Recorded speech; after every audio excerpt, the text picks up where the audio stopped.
ভাই রে ভাই, রমজান মাস উপলক্ষে প্রবাসী এই বোনটি কিছু গুরুত্বপূর্ণ কথা বলেছেন।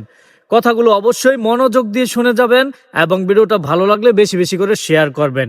আগে আপুর কথাগুলো শোনেন, খুবই গুরুত্বপূর্ণ কথা।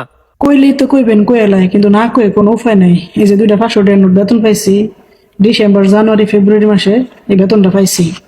এই 2 মাস খাইছি 200 টাকা করে, 400 টাকা খরচ করে খাইছি।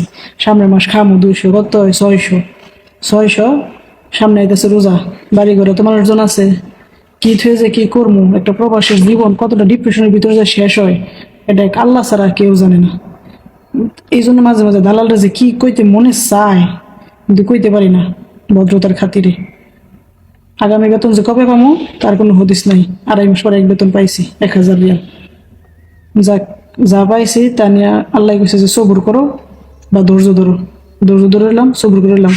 বাদ বাকিটা আল্লাহ জানে। সামনে রমজান মাস, অবশ্যই সবাই দোয়া করবেন।